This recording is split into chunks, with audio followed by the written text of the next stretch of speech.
Uma das palavras mais usadas nas últimas décadas e nos últimos anos é acerca da paz.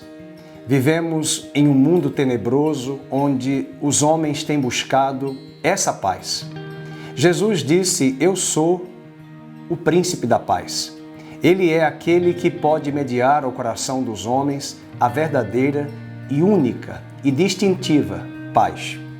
Ele mesmo disse: "Dou-vos a minha paz. Não vou-la dou como o mundo a dá".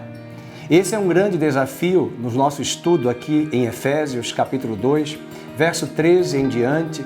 O apóstolo Paulo vai falar sobre uma grande inimizade que existia entre judeus e gentios. Mas de ambos os povos, Deus fez um só corpo, uma só família, um só edifício, constituído de dois povos que eram inimigos, judeus e gentios. A paz que o mundo tanto busca, no Oriente Médio, a própria Terra Santa, que tem buscado esta paz, em tantos tratados, pude lembrar, é possível lembrar na década de 70, 80, 90, quantos tratados de paz que os palestinos, os israelenses e os norte-americanos assinaram na Casa Branca, visando outorgar no Oriente Médio uma paz política. E essa paz, infelizmente, até hoje não foi alcançada e obtida. Mas eu quero vos falar hoje, em nosso estudo, sobre a verdadeira paz. E quero começar com o texto de Efésios 2. O apóstolo Paulo diz no verso 13: "Mas agora em Cristo Jesus, vós que antes estáveis longe, fostes aproximados pelo sangue de Cristo, porque Ele é a nossa paz, o qual de ambos os povos, judeus e gentios, fez um, e tendo derribado a parede de separação que estava no meio, a inimizade, aboliu na sua carne a lei dos mandamentos na forma de ordenanças". E ainda no verso 16, "e reconciliasse ambos em um só corpo com Deus". Warren Wiersbe, um dos grandes comentaristas do Novo Testamento, usa essa mesma passagem do Novo Testamento, de Efésios 2, do verso 11 em diante, para nos falar de três palavras que podem ser a síntese dessa passagem do capítulo 2. A primeira palavra seria separação. A segunda palavra que ele nos aponta, reconciliação. E a terceira palavra é unificação. Os gentios eram separados dos judeus. A reconciliação é que Cristo promoveu essa reconciliação entre judeus e gentios, trazendo, por conseguinte, a última palavra, unificação. Unidos em um só corpo, em um só edifício, que é a Igreja de Cristo, a sua própria noiva. O Oriente Médio se tornou, de fato, um barril de pólvora, buscando a paz, quando o próprio Jesus, visitando Jerusalém, na sua última semana do seu ministério terreno, disse: "Ah, Jerusalém, Jerusalém, quantas vezes eu quis ajuntar os teus filhinhos, assim como a galinha junta os seus pintainhos debaixo das suas asas, mas vós não quisestes. Eis aí a vossa casa vos ficará deserta", falando acerca de Jerusalém. E ele mesmo disse: "Ah, se tu soubesses o que é devido à paz". O que mais o Oriente Médio almeja nestes dias é a paz. E eu quero falar sobre a posição dos gentios.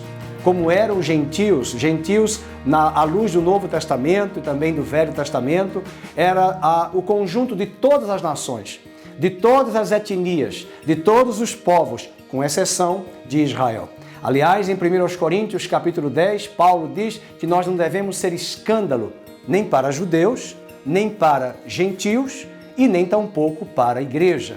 Para Paulo, Deus só tem, na sua perspectiva, três nações, três povos: judeus, gentios e a igreja, que hoje é o povo fundado e criado a partir de judeus e gentios convertidos, que uma vez convertidos, tornam-se Igreja de Cristo Jesus. Qual é a posição, à luz desse texto, dos gentios? Primeiro, os gentios eram objeto de desprezo dos judeus.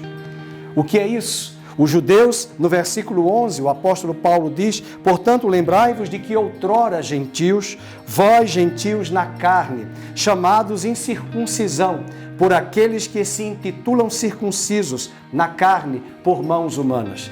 Essa era a perspectiva que os judeus tinham acerca dos gentios. Eles eram incircuncisos, não tinham aliança com Deus. Essa é a frase que Davi disse: quem é este incircunciso para afrontar o exército do Deus vivo? Porque circunciso era aquele que tinha uma aliança com Deus através do sinal da circuncisão que Deus deu a Abraão e que todos os homens da descendência de Israel deveriam ser circuncidados, tendo assim o selo de um pacto, de uma aliança com Deus. Para Paulo, à luz de Efésios 2:11, os gentios eram objeto de desprezo em relação aos judeus. Eles eram estranhos às alianças. Segundo aspecto é que os gentios eram espiritualmente falidos. Ainda no verso 12, o apóstolo Paulo diz: naquele tempo estáveis sem Cristo, separados da comunidade de Israel e estranhos às alianças da promessa, sem esperança e sem Deus no mundo. Vale a pena aqui ressaltar que Paulo está escrevendo essa carta aos Efésios, e Éfeso era uma cidade gentílica, era uma cidade não de judeus, não fundada por judeus, mas uma cidade do Império Romano. E por assim ser, essa cidade era de formação étnica bastante de gentios.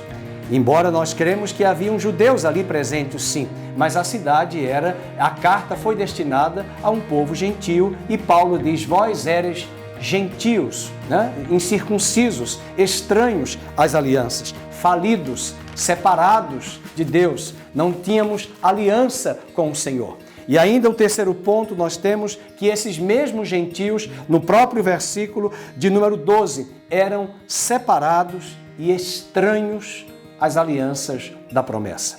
Algo que chama a atenção é que nós, gentios, não conhecíamos as alianças que Deus tinha feito no Velho Testamento. A aliança abraâmica, Deus com Abraão. A aliança noética, Deus com Noé. A aliança davídica com a nação e o trono de Judá, que Deus vai jurar a Davi que do seu cetro vai ter sempre um descendente até que venha o descendente que era Cristo. Ou seja, todas estas alianças nós éramos estranhos, nós não éramos participantes, nós não tínhamos comunhão com as palavras e os termos da aliança. E ainda, um quarto ponto é que os gentios não tinham esperança. Vejamos mais uma vez o versículo 12, o apóstolo diz: não tendo esperança e sem Deus no mundo. E de fato, se não tínhamos conhecimento das promessas, se não tínhamos aliança com Deus, não tínhamos esperança. Em 1 Tessalonicenses, capítulo 4, o apóstolo Paulo escreve no verso 13 ao 18 que nós não podemos ser como gentios. Como gentios. A igreja não pode ser como gentios, que não tem esperança acerca daqueles que morrem em Cristo, daqueles que dormem. Isso mostra algo muito importante para a nossa reflexão, que uma vez que agora estamos em Cristo, como igreja, como povo de Deus, nós temos a bendita esperança. E a esperança não é a cor verde, como muitos aí fora consideram. A esperança é uma pessoa. Paulo diz em Colossenses que Cristo em vós, em nós, igreja, é a esperança da glória. Agora, em Cristo, gentios e judeus podem gozar e usufruir de uma esperança. Na cultura grega do mundo do apóstolo Paulo, haviam ordens filosóficas, uma delas os epicureus, que não criam na vida eterna, mas também os estoicos, que consideravam uma vida apenas pelo prisma do fatalismo, como tudo que acontece fosse algo fatídico, fatal. E essa não é a esperança de um cristão. Nós temos uma bendita e grande esperança. É que em Cristo todas as coisas serão restauradas nos céus e na terra. Quero finalizar esta reflexão aqui de Efésios 2, do verso 11 até o verso 12, que nós outrora éramos separados, nós outrora éramos espiritualmente falidos, nós outrora éramos pessoas que não tinham esperança e éramos estranhos às alianças de Deus. Mas agora, em Cristo, nós temos uma bendita e nova esperança. João 5:24, o apóstolo João toma as palavras de Jesus e eu finalizo com elas. Em verdade vos digo, todo aquele que ouve a minha palavra e crê naquele que me enviou, tem a vida eterna. Não entrará em condenação, mas passou da morte para a vida. É esta vida, esta palavrinha grega, zoe, uma vida que é a qualidade da vida de Deus. Essa vida nos é dada em Cristo.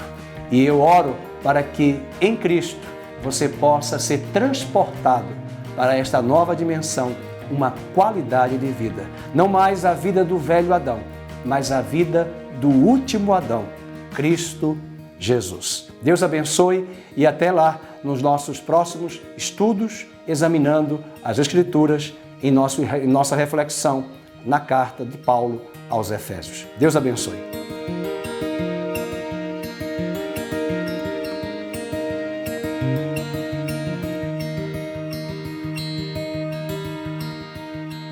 Olá, eu sou o pastor Fernando Henrique da Comunidade Cristã Nova Vida. Muito obrigado por compartilhar conosco mais uma mensagem e eu quero convidar você a acessar o nosso site ccnvida.com.br, bem como as nossas redes sociais. Deus abençoe, muito obrigado.